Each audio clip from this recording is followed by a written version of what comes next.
Hey there, audio friends. Got an interesting setup to discuss review for you today. We are looking at the Shangri-La Mini from Hifiman. Now, Hifiman did send this to me, so just be aware of that, although they're not asking or influencing this review in any other way.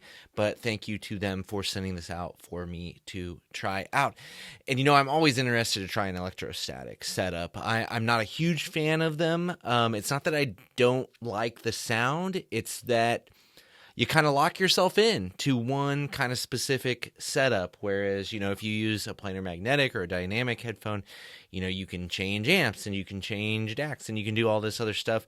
Whereas with the electrostatic system, you kind of just lock yourself in, right? And that's kind of what the Shangri-La Mini system is it comes with this huge amplifier, which I'll cut to some B-roll of here. It's very reminiscent of like an EF400. It's just, 4 times the size and weight of it. So it is a huge piece of kit. And other than that, it's fairly simple, right? There's a couple of RCAs on the back, a couple of XLR ends. And outside of that, you've got a front, which is just 2 big dials and 2 spots for headphones, and which I think is interesting. And then, one of the dials is just an RCA XLR switch, and the other is just a volume dial. Now, the volume dial is a little bit different. I don't love it. It's like a stepped system, so it turns, a quarter of an inch every turn or something like that. I found how I like to control it was kind of get that volume set, and then I would actually just use my Element 4 to change the volume, because that's what was feeding it, was the DAC of my JDS Labs Element 4. So I really I like the simplicity of it. That's fine. I dislike how huge it is. If this is something that's going to sit on your desk, it takes up a lot of space. It is like a full size, it's basically like a full size, like audio video receiver is the size of this thing, right? So very large. Now, the headphones themselves are very reminiscent, you'll see, of something like an Edition XS, right? They've got the kind of the cheaper headband. Honestly, this headband could have just come off like a 400 SE or something like that. And that's what this thing feels like. Now, it's super lightweight, but it also, like, the build quality does not inspire at all. I would say that the build quality actually is, like, pretty bad on this. Like, it feels like a cheap headphone. And, this thing comes in this system, the headphones and the amplification system, like, this is a $2,000 setup. So in my mind, I'm comparing it like to the HE1000, which has way better build quality. Like, this thing, just when you put it on, it's not like uncomfortable, but you can just tell that it's cheap. If you've ever used these Hifimans with just this headband, like, it just feels cheap. It doesn't feel great to use. So the fact that it comes in at $2,000 and it feels like this, it just kind of gets you off on the wrong foot, if I'm being honest about that.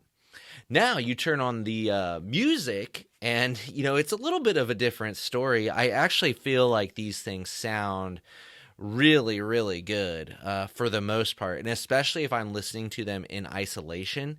Like, I have a few tracks that I just listened to again here. I've been listening to this headphone on and off for probably 3 months at this point, and I just came back and did some last impressions here. So this is kind of what I said about them. Pink Pony Club, that song has just been an earworm of mine lately. Was one of the first ones I listened to today on it before I started this review, and I said, nothing sounds terribly out of place at all. The vocals sound fantastic, good space, good separation. Bass has a real nice texture to it. It is strong enough for me. I hated wearing it, the headband. Like, I made note of that. And then I just said the top end, like the very top end, has maybe like a little kind of a plasticky feel to it, right? I do feel like it comes off, like, as far as engagement goes, a little bit flat. Like, it just doesn't feel, even though it's well separated and has a decent amount of space, it just doesn't feel like it's engulfing you. You kind of feel like an outside observer to the music. And that was a theme that came up in this. But all in all, I said it's very enjoyable, right? Very enjoyable. Angel from Montgomery, MrAyrit, I think is how you say that. Vocals again, fantastic. Top end again, a little bit plasticky. I felt like. Good separation. Bass is textured and natural. Jason Isbell, Dreamsicle, one of my favorite songs for a long time now. Bass has a lot of power to it, which is not something that I really associate with electrostatics. But on this guy, the bass is plenty strong. Very enjoyable bass. Vocals are good. I thought they had like kind of a holographic feel to them on that track. I didn't really notice that in other tracks, but that was something I noted here. And good separation again is another thing I noticed on that track. I feel like the kind of the theme as I was listening was kind of all these things: great vocals, good bass, good separation, but left me just a little disconnected from the music. And I just felt like the top end, when compared to how great I felt like the vocals were and how great I felt like the bass texture was, I just felt like the high end timbre and kind of presentation just didn't feel as great as the rest of the frequency response. It always kind of stood out as the thing that I felt like was holding this headphone back from really being excellent. So, those are just a couple of examples that I made note of, but that's really the theme that runs through this. So, it's a very enjoyable headphone. It has wonderful vocals, very natural, very intimate. If you're into acoustic vocal heavy music that doesn't have like a lot of top end stuff going on, like this guy really shines in that regard. But I got the HE1000 sitting right here, so I'm going to try it next to this guy because they're in the similar price point. And I think by and large, switching to the HE1000 SE, it just is a more impressive headphone, a more consistent headphone. It maybe doesn't do the vocals like quite as well as the Shangri-La Mini does, but it kind of does everything else better.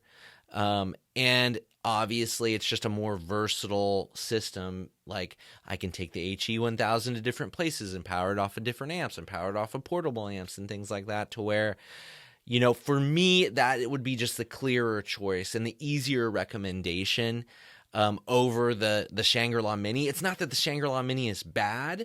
It's that it has a couple of things about it that are exceptional, like the vocals, right? But the build kind of holds it back and leaves an initial bad impression on me. And then I just don't like that I'm locked into using that giant amplifier is really what it comes down to. So it doesn't sound bad at all. It actually sounds delightful for the most part. It just doesn't kind of meet the versatility that I think I'm looking for in a headphone. And I think at $2,000, they're asking a lot for something with this build quality is where I'm at with it. I understand that they're trying to probably, trickle down some technology here. So they're looking for ways that they can make it cheaper. But I just feel like even if all you do, Hi-Fi Man, is just put the HE1000 or Aria style headband on this and sell it like that and charge $100 more for it or whatever that headband costs, I think that's gonna make people way happier, right? Like this headband, you can't do this headband on a $2,000 thing. That's just not right.